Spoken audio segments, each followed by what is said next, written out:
Singapore's business environment is extremely friendly to new businesses. There are many tax incentives and grants for new companies, ranging from government matching for venture capital investment to tax exemption on up to 200,000 US dollars of earnings in the first 2 years of operation. There are also grants available for research and development, and new businesses are helped by the high threshold for sales tax registration. Singapore's extensive network of double taxation avoidance treaties means that Singaporean companies are able to receive income from abroad with lower tax burdens than many other countries.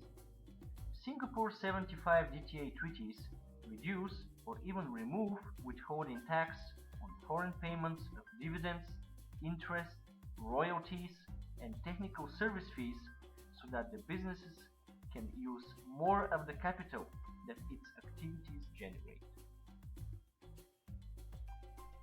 As a member of ASEAN, Singapore benefits from lower trading costs with neighboring countries. In many cases, there is no import tax on goods moved between ASEAN member countries. This, coupled with Singapore's world-class port, makes the city-state a great location from which to do business with both Vietnam, Myanmar, Malaysia, Indonesia, Thailand, Brunei, Cambodia, Laos, and the Philippines. The ASEAN Treaty's national treatment provisions mean that some of the restrictions on foreign investment do not apply to Singaporean companies, although still some key prohibitions remain. These can be found in the schedule of reservation lists in the ASEAN Comprehensive Investment Agreement. As a former British colony, Singapore has a strong cultural relationship with the West and as well as the Eastern region in which it lies geographically. The influence of this continues today in two main aspects. English is the country's first language, and many Western businesses use Singapore as their regional headquarters. This has made Singapore an easy place for English-speaking expatriates to move to, and many European and American shopping and leisure brands have strong presence here as well. Singapore's education system is one of the best in the world, producing a great number of skilled workers each year. The schools here focus particularly strongly on STEM subjects, so there are many highly qualified engineering and technical staff in Singapore. The island's quality of life and its reputation as a financial and business hub also acts as a magnet for talent in all industries from all over the world. Businesses should therefore have little trouble with finding qualified people to fill their positions. Singapore's demand for imports, convenient location in Southeast Asia, and modern infrastructure has led it to developing the second busiest port in the world, after Hong Kong.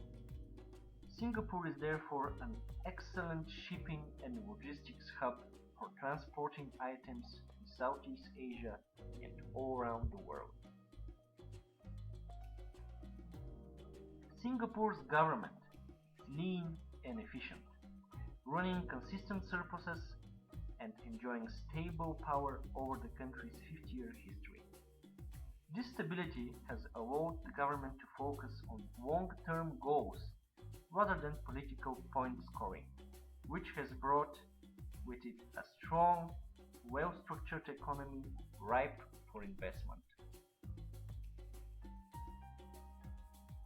Starting a company in Singapore is quick and efficient, being possible in under a week without the need of personal travel. The government rules on tax residence mean that companies with no presence or sales in the country will not pay any corporate tax here, and Singapore's reputation for good governance simplifies the process of opening bank accounts for your business.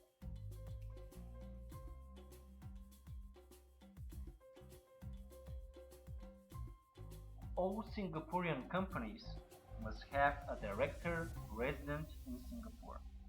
However, the director does not need to be a Singaporean national and can instead be a permanent resident or employment pass holder.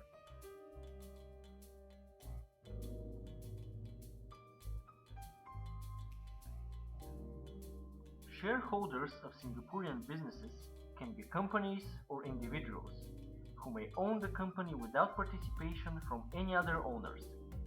There are no residence or nationality requirements for these shareholders.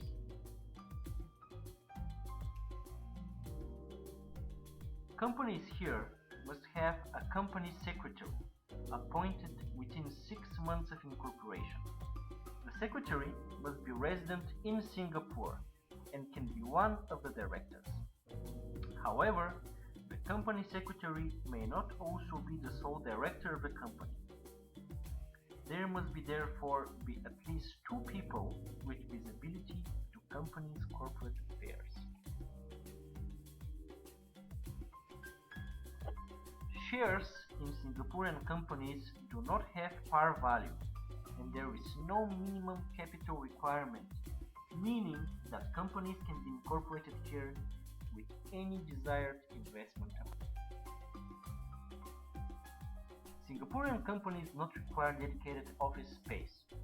All they need is a registered office address to which company correspondence can be sent and at which company records will be kept. Since a PO box cannot hold company documents ready for inspection, PO boxes do not meet the requirements for a legal registered address. The private limited company is the primary way of doing business in Singapore, requiring the formalities described previously in this presentation. Corporate profits in these companies are taxed at a relatively low 17%. Branches can also be established by foreign companies to run Singaporean operations and do not need to be registered in the first month of operation. This gives foreign companies more flexibility in starting operations on a short notice. However, branches are not considered to be separate legal entities, and therefore their liabilities accrue to the parent company. Branch profits are taxed at the same rate as companies. Representative offices may also be used by foreign corporations in Singapore to perform a non-revenue generating activities, such as market research. However, the lifetime of representative offices is limited by law to 3 years, after which the foreign business must convert its local operation to a branch or a local company. For a business that does not want to trade in Singapore, a company with no presence or trade can be considered a non-resident for tax purposes. This is sometimes known as an offshore company. As non-resident companies owe Singaporean tax only on local income. For more information on Singapore company registration, please send us an email or visit our website. Thank you.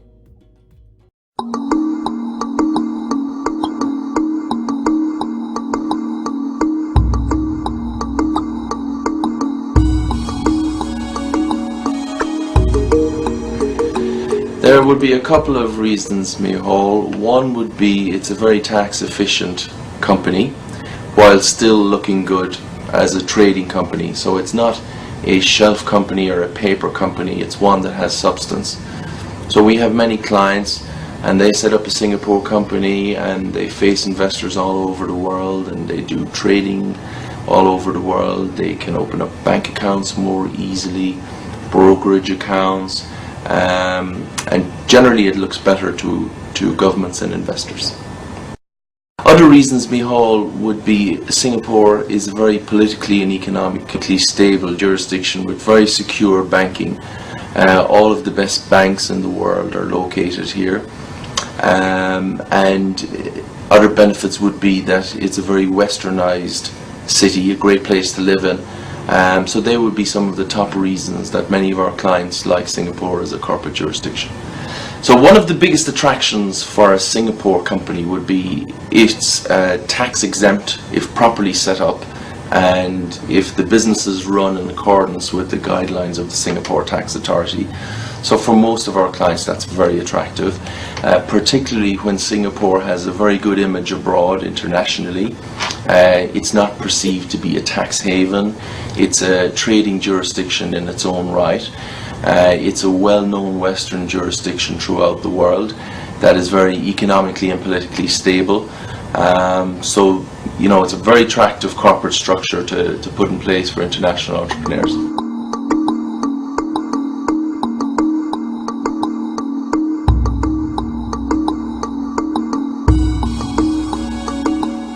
Banking environment here at Hall is very secure, very modern, very sophisticated, multi-currency, excellent internet banking, client confidentiality is very important. All of the modern products offered in the West would also be here in Singapore. Trade finance, letters of credit, corporate loans, so on and so forth. Because of the security offered by Singapore laws, there's a big movement of capital out of America and Europe towards Singapore. That's why private banking here is growing 20% per annum. There's almost $500 billion in assets under management with the banks here in Singapore.